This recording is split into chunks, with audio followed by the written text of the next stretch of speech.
Some people only respect you when you stop bending for them. I've seen this in my own life. Every time I folded under someone's will, I felt a piece of myself fade away. My voice grew quiet. They thought they had power, but I lost mine. Quiet strength is standing your ground even when it's scary. No shouting, no drama, just unshakable inner steel. If you keep lowering yourself, you will slowly disappear. Let me be honest with you, this is a dangerous trap. But I'm here to share 5 brutal Stoic lessons. Lessons to stop kneeling. Lessons to reclaim your power, your dignity, your peace. Stay with me, and let's begin. I'm not talking about false pride. I'm talking about quiet sovereignty. For too long, I let people define me. I shrank myself to fit their mold. I apologized to ghosts of opinions. I begged for scraps of approval. Manipulators thrive on your self-doubt. Keep shrinking like this, and you'll vanish. Marcus Aurelius reminds us, remember this, that there is a proper dignity and proportion to be observed in the performance of every act of life. Every breath deserves respect. Each word deserves weight. When you carry yourself with quiet authority, people take notice. One firm tone can save hours of pleading. One steady gaze holds more power than 1,000 excuses. Reclaiming your dignity gives you inner strength and peace. Stand straight. Speak calmly. Guard your boundaries. Never kneel to noise. They want your mind, your focus, your peace. I've seen friends stew in anger over cruel rumors. I tasted that poison. We absorb every jab and whisper it to ourselves. If you let their poison in, they will break you. Epictetus taught, men are disturbed not by things, but by the views which they take of them. Your thoughts are your fortress. Insults have power only if you hand it over. I once replayed a manager's criticism on loop until I decided I wouldn't. By morning, I erased it, and I slept peacefully. Guard your inner citadel. That's where your power lies. Dismiss the drama. Reclaim your calm. Always control your own mind. They think power is in breaking you. They throw obstacles to see you cower. But fear is a weakness you refuse to show. I've faced setbacks that felt unfair. Keep dodging challenges and you'll stay small. Marcus Aurelius teaches, the mind converts every hindrance into an aid. That which is an obstacle helps us on this road. Each hardship can forge you sharper. A job setback once crushed me, and it trained me. Struggling gave me perspective and power. It taught me resilience. Use every challenge to sharpen your legacy. Stand up and step into the fire. You'll emerge unbreakable. Never kneel, even when the world digs its traps. The moment you stop pleasing people, they will start misunderstanding you. They will call you cold, distant, arrogant. Not because you changed for the worse, but because you stopped performing for their comfort. As Marcus Aurelius wrote, if it is not right, do not do it. If it is not true, do not say it. Notice, he never said, make sure everyone agrees with you. If you keep trying to be understood by everyone, you will betray your own truth. But here's the shift. Peace begins when you accept that not everyone will understand you. You stop explaining. You stop correcting every opinion. You let people think what they want. That silence protects your mind. The benefit? You gain emotional freedom. You stop reacting to every judgment. You become internally stable. So here's the practice. Let people misunderstand you and keep moving forward anyway.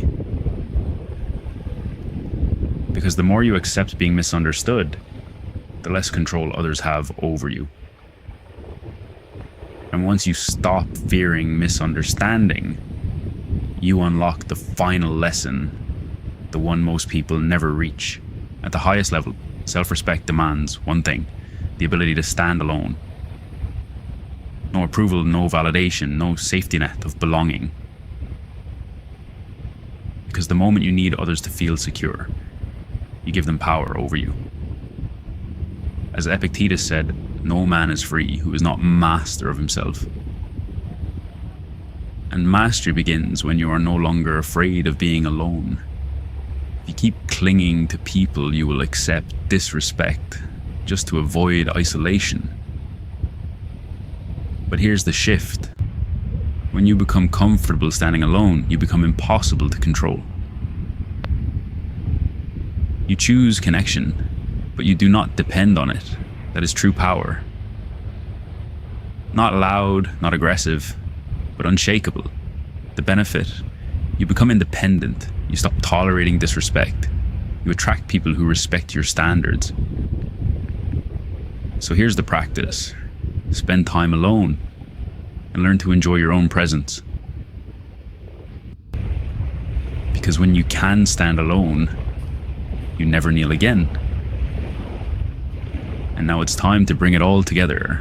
Never forget this. You do not need to become smaller for anyone.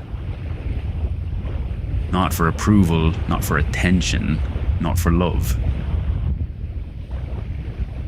Every time you bend too far, you don't gain connection. You lose yourself. If you keep lowering your standards, you will slowly erase your identity. But here's the truth that sets you free. Respect begins when you stop negotiating your worth.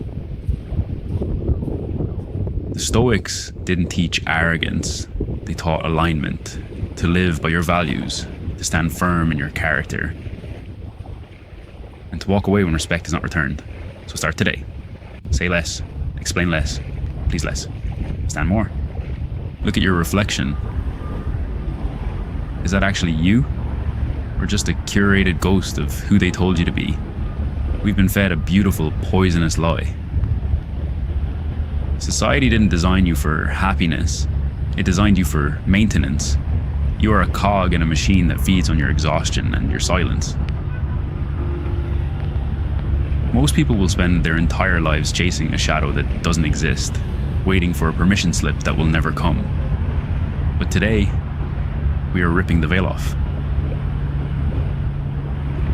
30s hook. What if the very things you're trying to fix about yourself are the only things that are actually real? If you don't listen closely to the next 60 seconds, you might remain a prisoner of someone else's expectations until your final breath. The first rule of the elite: murder the avatar. How to dress, how to smile while you're dying inside. Every time you fit in, you're committing a slow motion suicide of the soul. To be happy is to be dangerous. It means being so unapologetically yourself that it makes the normal people uncomfortable. Your weirdness. That's not a bug. It's the feature. Stop apologizing for your scars and your strange edges. They're the only parts of you that the machine could never corrupt.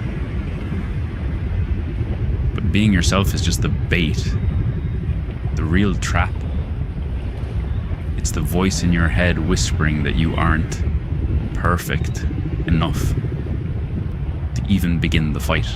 Second rule: burn the pedestal. Perfection is a weapon. It's a ghost that follows you, whispering that good is never enough. While you're waiting for the perfect moment, the perfect body, or the perfect plan, your life is quietly leaking away through the cracks of maybe tomorrow. Perfectionism isn't a high standard. It's a prison cell with no bars. It keeps you paralyzed, so you never actually compete. Real happiness is found in the dirt, in the messy, ugly, glorious process of failing and moving forward anyway. If you wait for the perfect conditions to be happy, you've already signed your own death warrant. But the machine has a backup plan, and it's called comfort. The third rule: choose the arena over the couch. Most people choose a comfortable life, and they wonder why they feel so empty. Comfort is the slow death of the soul. It's the silence before the regret. Courage is not about being fearless. It's about being terrified and doing it anyway, because the alternative is to become a shadow. Every time you avoid a hard conversation, a risky move, or a painful truth, you are trading your future for a temporary sense of safety. Stop playing small to make others feel big.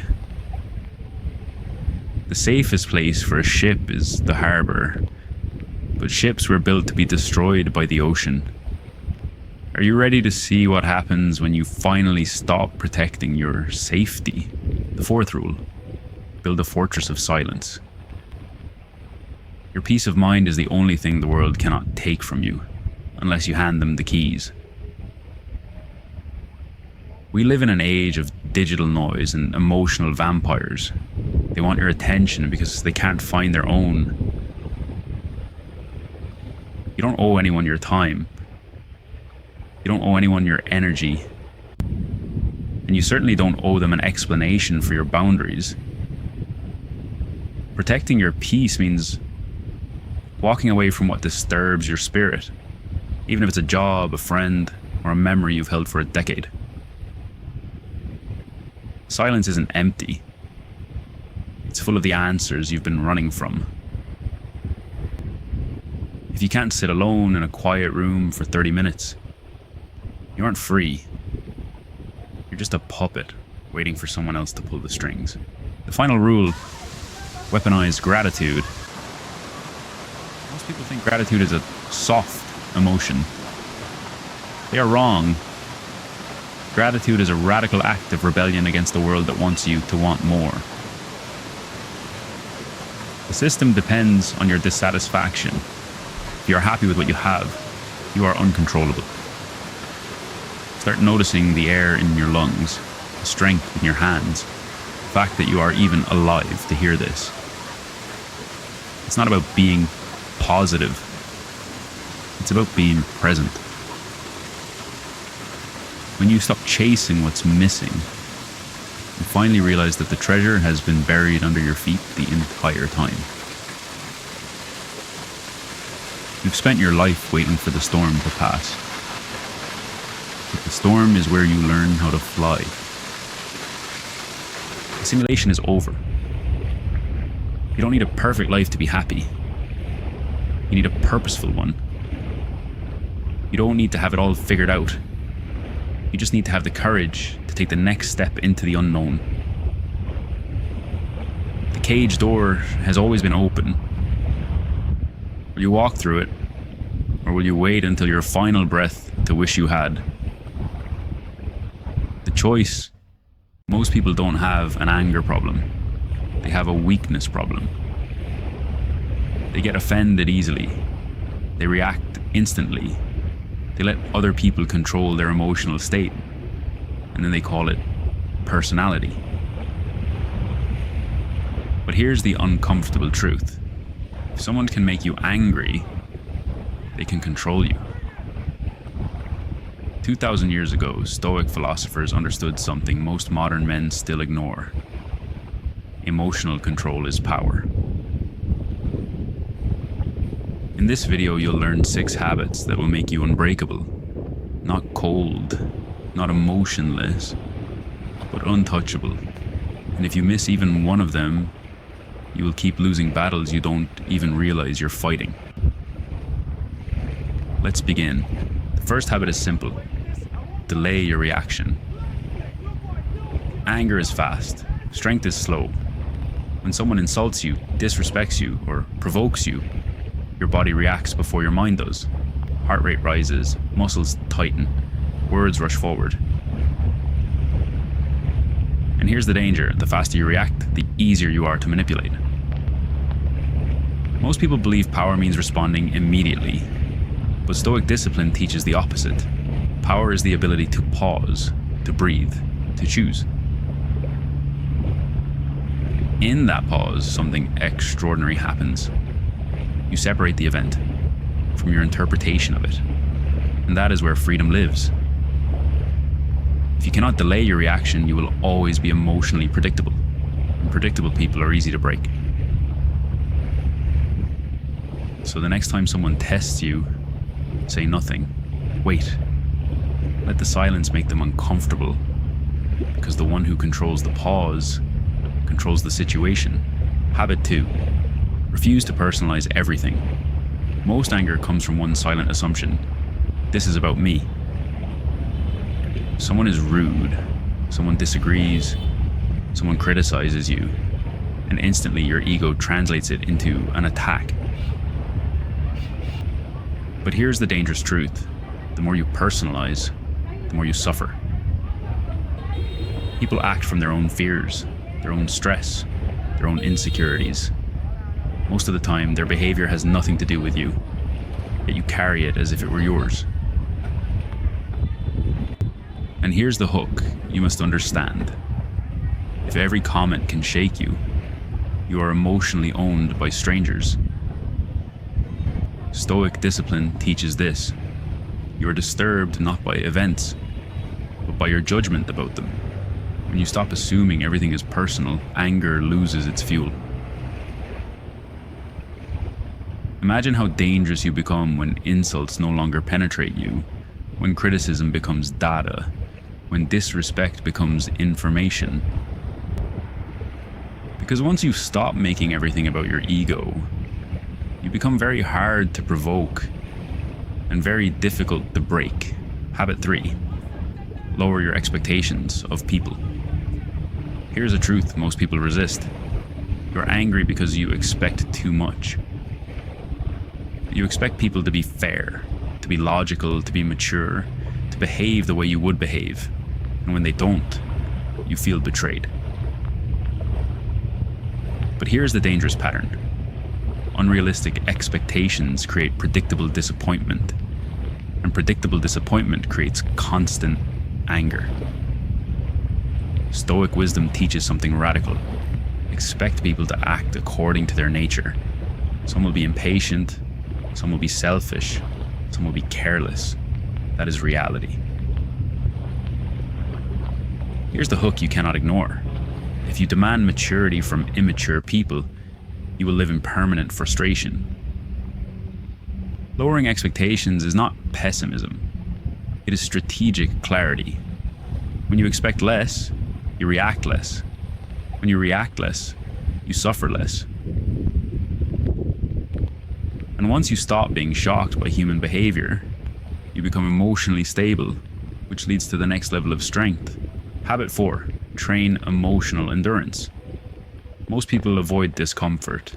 They avoid criticism, they avoid awkward conversations, they avoid tension, and because they avoid it, they become fragile. Here's the danger: if small discomfort feels unbearable, small conflicts will feel like attacks, and every minor irritation will trigger anger. Emotional endurance works like physical endurance. If you never stress the muscle, it never grows. If you never tolerate discomfort, your mind never strengthens. Strong individuals do something different. They allow tension without collapsing. They stay calm in awkward silence. They endure criticism without immediate defense. And here's the critical hook: the more discomfort you can calmly withstand, the less power the world has over you.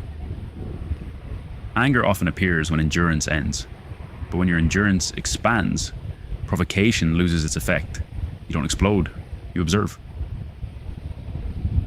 And once you can sit inside emotional heat without reacting, you become extremely difficult to break. Habit 5. Master the narrative in your head. Anger rarely comes from what happened. comes from the story you tell yourself about what happened. Someone interrupts you, and your mind instantly says, "They don't respect me." Someone disagrees with you, and your mind whispers, "They're trying to undermine me." Here is the hidden danger: if you don't control the narrative, your emotions will. The mind is incredibly fast at creating dramatic interpretations, but most of them are exaggerated, incomplete, or completely wrong. Strong people question their first story. They ask, "What else could this mean?" And here's the hook you must internalize. The first interpretation is usually emotional. The second interpretation is usually rational. When you rewrite the narrative, you weaken anger at its source, because once you see events more clearly, your reaction becomes deliberate, not explosive. And when you control the story, you control the state. Habit 6. Focus only on what you control. This is the foundation of all Stoic strength. You control your thoughts, your actions, your responses. You do not control other people, their opinions, their behavior. Yet most anger comes from trying to control what was never yours to control. You want people to understand you, to validate you, to behave differently, and when they don't, you burn emotionally. Here's the hard truth: the more you fight reality, the more reality wins. Unbreakable people redirect their energy. Instead of saying, "They shouldn't act like that," they ask, "What is within my power right now?" And here's the final hook: the moment you stop arguing with reality, you become mentally dangerous, because nothing external can destabilize you. Anger fades when control becomes internal, and when your stability no longer depends on others, you become unbreakable. Being unbreakable does not mean you never feel anger. It means anger no longer controls you. Most people live as emotional puppets. One comment ruins their day. One insult changes their mood. One disagreement steals their peace. But now you know the truth. If you control your reactions, you control your life. So here's the challenge. For the next 7 days, practice the pause. Rewrite the story. Focus only on what you control. No excuses. Because the world cannot break a person who refuses to surrender their inner discipline. Right now, you are bleeding authority, and you don't even know it. Every "you're welcome," every "sorry I'm late," every whatever you utter is a polite white flag of surrender. You think you're being civil, but you're actually constructing your own prison of mediocrity, brick by careless brick. The terrifying truth is this: the world isn't judging you by your intentions. It is calculating your value based on the weakness hidden in your words. Most people spend their lives reacting to the scripts society wrote for them. They seek approval, not status. But the ancient Stoics understood a darker, more potent reality. Your tongue is either a rudder guiding you to power, or an anchor holding you in the mud. If you don't learn to seize control of your everyday phrases now, you aren't just being polite. You are giving everyone around you permission to disrespect you. Forget good manners.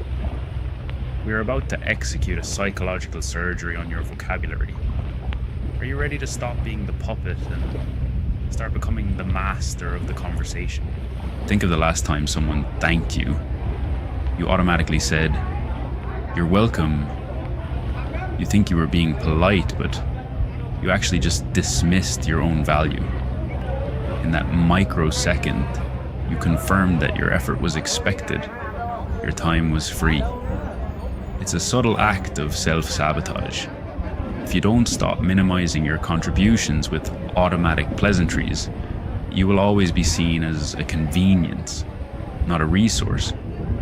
Are you tired of being useful but not valuable? The master of a sovereign mind does not use automatic scripts. They choose precision.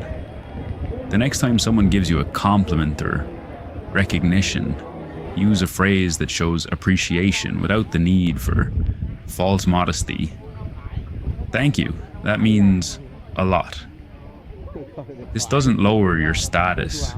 It acknowledges it. But beware, once you start accepting a recognition without hesitation, you become a threat to those who rely on your insecurity. Are you ready to stop hiding your strength? Now imagine another situation. You are running a few minutes late. What is the first thing that flies out of your mouth? Sorry, I'm late. You assume it's an apology? It's not. It's an announcement of your disrespect. You have centered the conversation on your own mistake. If you don't break the dependency on automatic apologies, you're giving everyone around you a manual on how to treat you as secondary. The question is, are you still too comfortable making excuses to demand respect? Instead of focusing on your error, focus on their virtue. Pivot with psychological leverage. Thank you for waiting. I appreciate your patience. With one phrase, you have transformed an uncomfortable moment into an act of mutual respect. You have acknowledged their kindness, elevating both them and yourself. But here's the catch.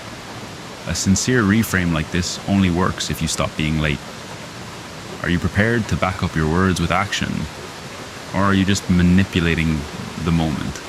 When someone asks for your opinion, what to eat, where to go, what to do, and you respond with, whatever, or I don't care, you think you're being easygoing.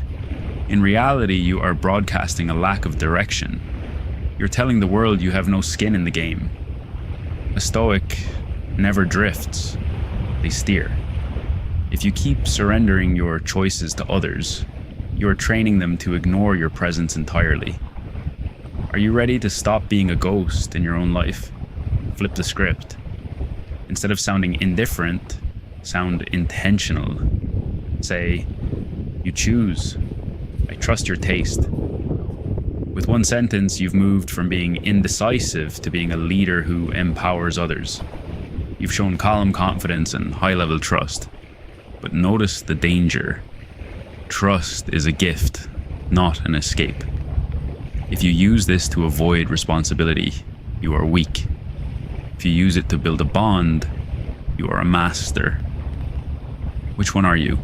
In a world that prizes expertise, I don't know is a dangerous admission of a closed door. When you say it, you aren't just stating a fact. You are announcing your limit. You are telling the person in front of you that your growth has hit a wall.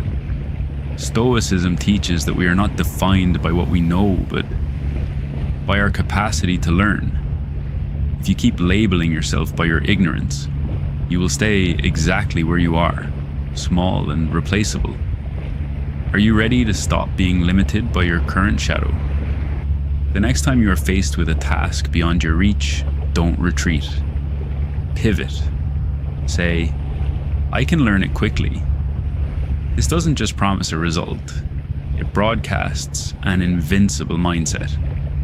It tells the world that you are a predator of information, a master of adaptation. But here's the danger. If you say it and don't do it, you aren't a stoic, you're a fraud. Are you willing to put in the work to match the weight of your words? What happens when you are cornered with a question you simply cannot answer? Most people panic and blurt out a lie or a weak, I have no idea. This is the scent of blood to a social shark. It shows you are rattled. Marcus Aurelius believed that a person's soul is colored by their thoughts, and your words are the evidence. If you allow yourself to be shaken by a question, you have already lost the room. Do you want to be the one who stammers or the one who leads? Take the pressure off yourself and put the light on the inquiry. Respond with, that's an interesting question. What do you think? You haven't hidden your ignorance. You have elevated the dialogue. You have invited them into a shared reflection, turning a potential failure into a moment of collaborative power. But beware, this is not a dodge, it is a bridge. If you use it to hide forever, you are a coward. If you use it to listen and learn, you are a master. Which one are you? Imagine you've gone above and beyond, a generous meal, a thoughtful gift, a massive effort. Your guest looks at the table and says, "This is too much." Most people immediately apologize. They shrink. They say, "I'm sorry, I overdid it." But true Stoic hospitality requires no excuse. If you apologize for your own kindness, you are telling the recipient that your effort was a mistake. Why would you treat your own heart like a failure? Instead of retreating, stand tall in your generosity. Simply say, "You deserve to enjoy it." In one sentence, you aren't just giving a gift. You are confirming their worth and yours. You are creating a moment of pure, unapologetic status. But beware, if your heart isn't behind the words, it will feel like a cold transaction. Are you giving to get, or are you giving because you are abundant? When someone praises your hard work, do you deflect? Do you say, "I just got lucky," or "it was nothing"? This isn't humility, it's a rejection of the truth. It makes the person who complimented you feel like they were wrong. If you can't accept your own excellence, how can you expect anyone else to respect it? Stop sabotaging your own reputation in the name of politeness. Accept the crown with grace. Say, "Thank you, that means a lot." No exaggeration, no false modesty, just a calm acknowledgement of value. This shows you are a person who knows their own worth, and that is the highest form of status. But notice, acceptance is a mirror. If you can't look at your own success without blinking, you will never lead. Are you ready to stop flinching? Ultimately, speaking well isn't about using big words to impress people. It's about intention. Every phrase you choose is a signal to the universe about your level of awareness. The Stoics knew that awareness starts in the micro details of daily life. If you don't master the micro moments of your speech, you will never master the macro moments of your fate. This is the ultimate test of your character. The invisible cage is open. You have the tools now. From this moment on, every word you speak is either a brick in your throne or a nail in your coffin. If you're ready to speak with the authority of a sovereign mind, comment "awareness" below. Subscribe to join those who choose to be a force the world cannot ignore. Stop talking. Start commanding.